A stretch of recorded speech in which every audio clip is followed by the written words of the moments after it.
Have you ever wanted to learn how to play chess? Well, you're on the right channel. To be able to play chess, you have to learn how the pieces move. Then you have to learn strategy. But first, chess takes a few minutes to learn and a lifetime to master. First, you got to understand what the pieces are. This is called the pawn. And the pawns are arranged on the board in a certain way. The beginning of the game, you have all the pawns stretched out in the front, just like this. They are your main warriors or main line of defense, at least in the beginning of the game. Now, these pawns don't seem very important, at least to this game. But you'll find out that sometimes it's very nice to have pawns, because when they reach the other end of the board, they can convert to any piece you want, if they last to the end, that is. Okay, so we have the first, all these pawns, and in the beginning they can only move 2 spaces up. Beginning of the game. Now, they can go 2 spaces or they can go 1 space. But that's up to you and up to your strategy, at least in the beginning. But throughout the game, they can either move 1, and if they choose to move 1, then it's 1 at a time all the way up. If only in the beginning can they move 2 and then 1 all the way up to the end. Pawns are good to have because sometimes they block. Sometimes if you have a pawn set in the right place, they can do a lot of damage. Now, if you have a pawn here and I put my pawn there, this can capture the pawn this way.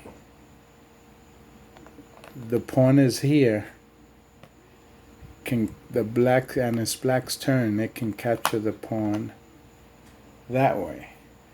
But if it's there, it's blocked. It can't move anywhere until that pawn is removed. But then that's up to you. The initial setup are that all the pawns, black and white, are all in the front.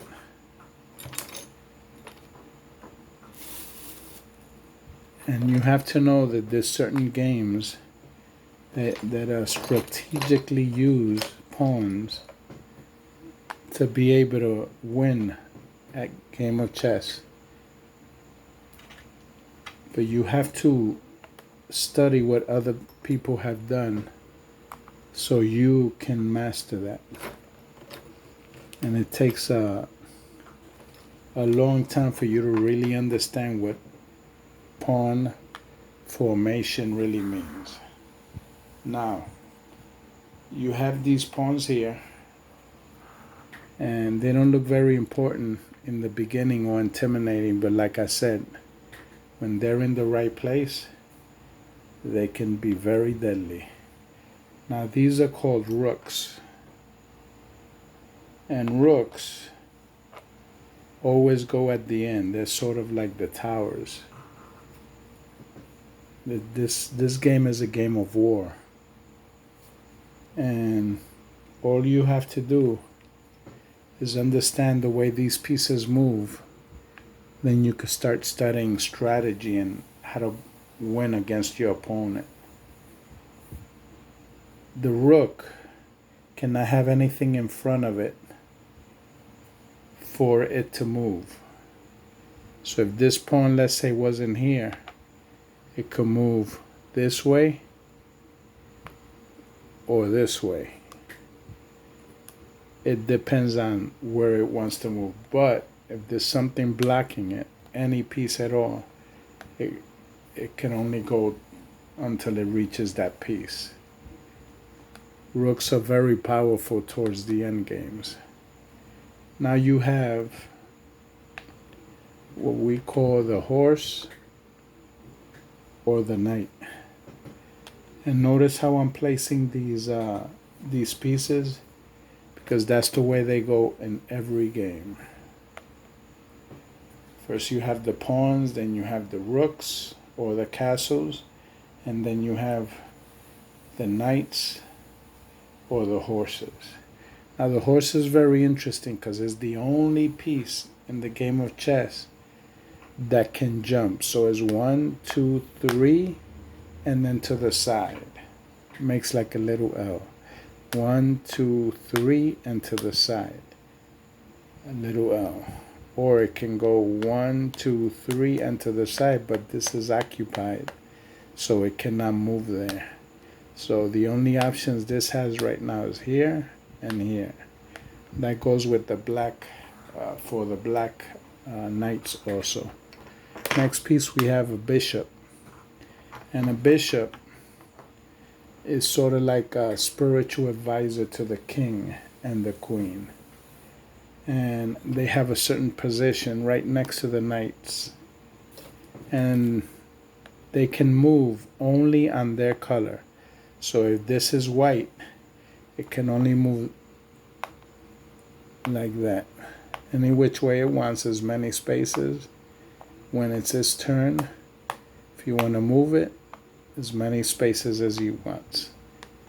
That's the bishop. Now we have the queen.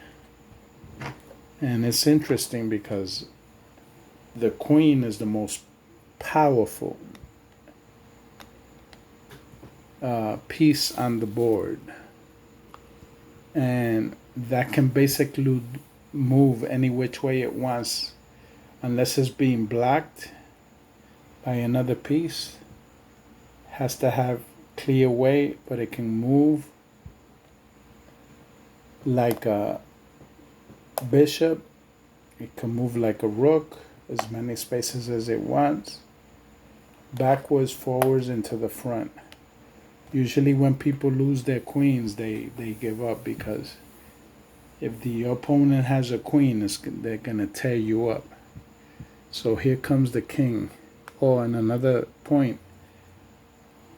The queen always has to go on its color. If you're playing white, it goes on the white square. If you're playing black, it goes on the black square.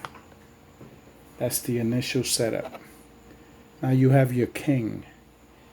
Whenever you threaten the king, you have to say checkmate, a check.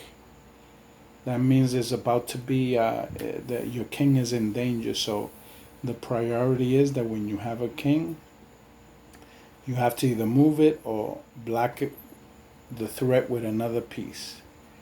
You have to remember that. But the object of the game is to capture the king. If your king is captured, the game is over. And a lot of people get very creative when it comes to capturing the king. That's why you always have to be on alert, and you have to always think. If you can, some great players think 4, 5, 6 moves ahead, because they're anticipating what their opponent is going to move, whether it be obligated or not obligated. Because sometimes you have certain strategies where you make your opponent do certain moves because they have no choice. Good luck, and I hope you subscribe to my channel and press that like button so I can make videos on strategic moves. I know a lot of people have wanted to play chess, And now you know this is the initial setup. Both sides are equal. Thank you.